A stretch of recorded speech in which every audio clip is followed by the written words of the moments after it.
જય જલારામ. જય જલારામ. દાદા મહાદેવ હર. મહાદેવ મહાદેવ. શું છે કેક છે ઠંડી? ઠંડી હવે સિઝન આવી એટલે એ પ્રમાણે વધતી જાય છે. હવે આ ટાઈમ તડકો કે વરસાદ ગમે સહન કરી અને આપણે દરરોજ જે કોઈ આપણા ઈષ્ટદેવ હોય કે આપણે જે કોઈ ભગવાનને કે ભગતને માનતા હોય એમના મંદિરે જવું, બરોબર? હવે મંદિરે જઈએ એનો વાંધો નથી, પણ ત્યારે શું પ્રાર્થના કરવી કે શું શ્લોક બોલવો, કઈ રીતે આરાધના કરવી, એના વિશે તમે કંઈક માર્ગદર્શન આપો તો અમારી જેવા માનવ માનવીને ખ્યાલ આવે કે ભાઈ.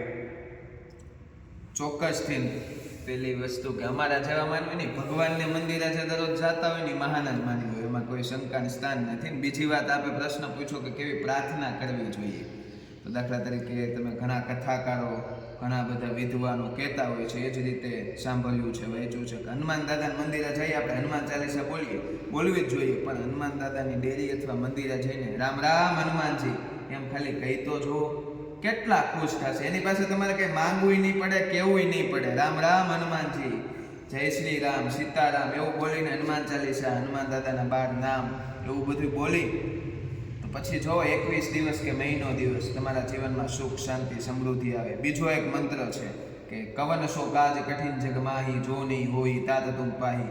પ્રભાવશાળી બહુ જ એવા મંત્ર છે કે જે હનુમાન દાદાની જગ્યાએ જઈને તમે બોલવા જોઈએ.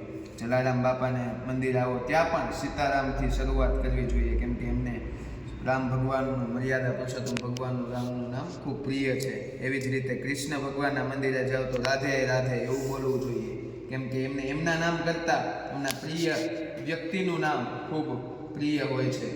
ભગવાન શ્રી રામ હોય, ભગવાન શ્રી કૃષ્ણ હોય, એમને એમના પ્રિય પાત્રનું નામ જો બોલવામાં આવે, આપણા માટે બધા આરાધ્ય જ છે, અને એ નામ બોલવામાં આવે તો ચોક્કસપણે કંઈક ને કંઈક એ પણ ખુશ થતા હોય છે ને આપણા જીવનમાં. દાદા તમે જે બોલ્યા કે જલારામ બાપા હનુમાનજી ગેરાદે, આ તો સર્વ ભક્તો છે, એટલે આનું એક સિદ્ધ થાય છે કે તમારે ભગવાન સુધી પહોંચવું હોય તો એના અનન્ય ભક્તના પગ પકડો, ભગવાન તમને આપ પહેલા મળશે.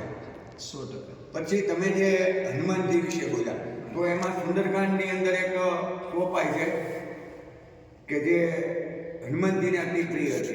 શાંતમ શાશ્વતમ પ્રમેય મનનમ નિર્વાણ શાંતિ. ખૂબ સરસ.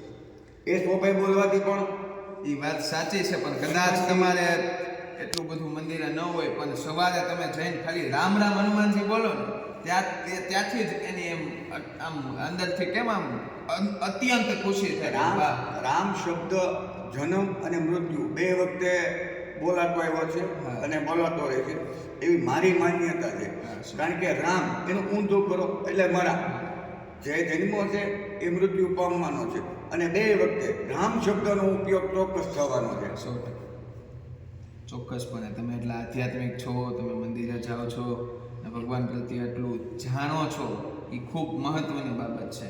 આશા કરું કે આપણા ચેનલની માધ્યમથી પણ લોકો આ બાબત તમારી ઉતારે અને દરરોજ મંદિરે જાય, આ રીતનું ભગવાનની આરાધના કરે, ઈશ્વરને પ્રાર્થના કરીએ છીએ. મિત્રો, આજે જલારામ મંદિરના પૂજારી એવા મલાઈ દાદા સાથે થોડોક વાર્તાલાપ કર્યો.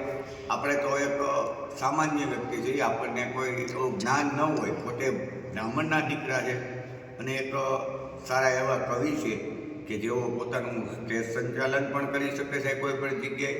એટલે એમના માધ્યમથી મેં તમને જે ઈશ્વર પ્રત્યેની જે કંઈ વાત કરી છે એમાં કદાચ કોઈ વાક્ય કે શબ્દમાં ભૂલ આવી હોય તો ક્ષમા કરશો. અને બીજી વસ્તુ કે અમારી ચેનલની અંદર કોઈ એવા વિડીયો કે કોઈ એવા ટોપિક નહીં આવે જેથી પરિવાર સાથે ન જોઈ શકો. અમારા જે કાંઈ વિડીયો છે એ સામાજિક ધાર્મિક એવા જ હશે, એટલે પ્લીઝ સર્વ મિત્રોને હું વિનંતી કરું છું કે અમારી ચેનલને સબસ્ક્રાઈબ કરો, લાઈક કરો અને શેર કરો. બને તો એકવાર કોમેન્ટમાં જય જલારામ, જય હનુમાનજી લખજો મિત્રો. જય જલારામ.